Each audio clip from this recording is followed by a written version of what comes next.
Before the fear kicks in, make sure you subscribe and click that bell notification so you won't miss anything.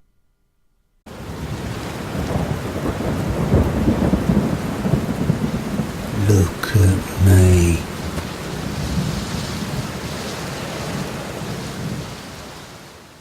One evening when I was in my junior year of high school, my mum and dad went out, leaving me home alone.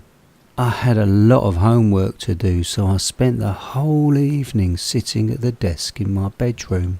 My parents left the house around 6 p.m. While I was doing my homework, I put on my headphones and listened to loud music.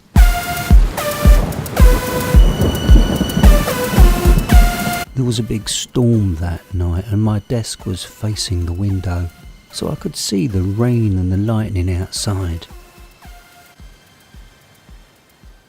My parents got back around 11 p.m. When I saw their car drive up, I took off the headphones, and as soon as my mum opened the front door and came inside, I heard her shout my name. "What on earth happened in here?" she demanded in an angry voice. Confused, I ran downstairs. My mum was standing in the hallway with a furious look on her face. She pointed at the floor and said, "Was this you?" I looked down and saw the carpet was covered in muddy footprints. "I have no idea how those got there," I said. "I spent the whole night at my desk doing my homework." I watched as the look on her face changed from anger to confusion, and then to fear. We both realised it at the same time. Someone else must have been in the house. We followed the trail of footprints, trying to make sense of the whole situation. They started at the back door, which we usually left unlocked, and then we noticed something else. The footprints started at the back door, but there was no trail of footprints leaving through the back door. All of a sudden we hear something. A loud pounding noise that echoed throughout the house, and then the sound of the front door being wrenched open and slammed shut again. We all ran into the garage and locked the door behind us. My mum took out her cell phone and called the police. "Please come quickly," she shouted. "Someone's in our house." After what seemed like hours, a patrol car arrived with 2 police officers, a male and a female. One officer stayed with us in the garage while his partner went through the house, searching it room by room. When she came back, the female officer told us that there was no one in the house and it was safe to go back in. As we were all breathing a sigh of relief, she asked, "Whose bedroom is upstairs on the left?" My parents looked at me. "It's mine," I told the officer. She asked us to follow her, and as we walked through the house we could see the trail of muddy footprints leading from the back door, through the living room, through the hallway, up the stairs, into my parents' bedroom and then towards my room. And the footprints stopped at my doorway.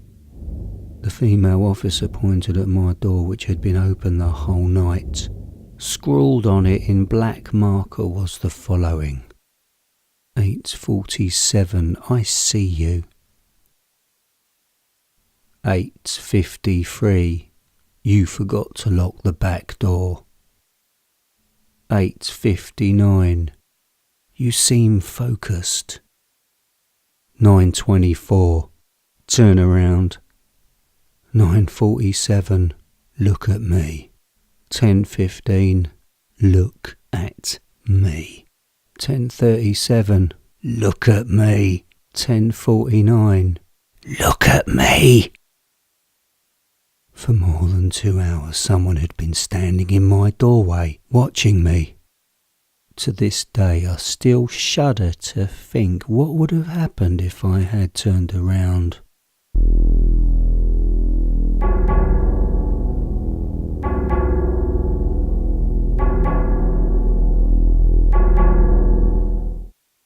Homework. There I am, sitting on my bed doing my homework. My school ended early, so I am home alone. When I'm almost finished with a question, I hear a faint knocking at the door. The one which I used to annoy my family. I think maybe it was my brother trying to freak me out. Yeah, okay, Kevin, you got me. I get up, open the door, now go... There's no one there. Very funny, dude. I laugh as I close the door shut. I proceed back to my homework and I manage to finish a couple more questions when I hear that same knock again. Cut it out now, I say, slightly more annoyed. I open the door again, but just as before, there's no one there. I roll my eyes and lock the door. But this time the knocking resumes before I even got to my bed. Kevin, knock it off. Then I swing the door open again, burst out of the room and I run all over the house searching every corner for him. I make it to the window and realise that my brother's car isn't there. There's no one around. All the neighbours are at work and school. I'm home alone in the entire neighbourhood. I feel a bit intimidated. Kevin's not home, so who was knocking on my door? I shrug it off, assuming to myself it was just the wind, even though I know it's not. I go back to my room, but sitting on my chair is something more horrifying than anything I've ever seen. Sitting in my chair is a tall, thin man with a white face and dark red lipstick. He has a frown on his face, but as I approached, his frown slightly morphs into a wide grin, revealing razor-sharp teeth. His hair is matted and overgrown. His nails are long and blood-stained. He beckons to me slowly. I can't help myself. I approach him cautiously.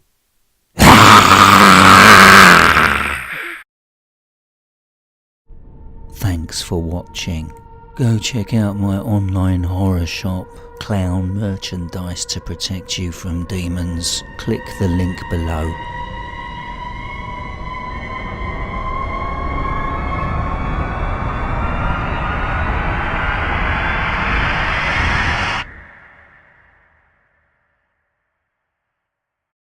One of you listening right now is going to have me knock on your window in 4, 3, 2,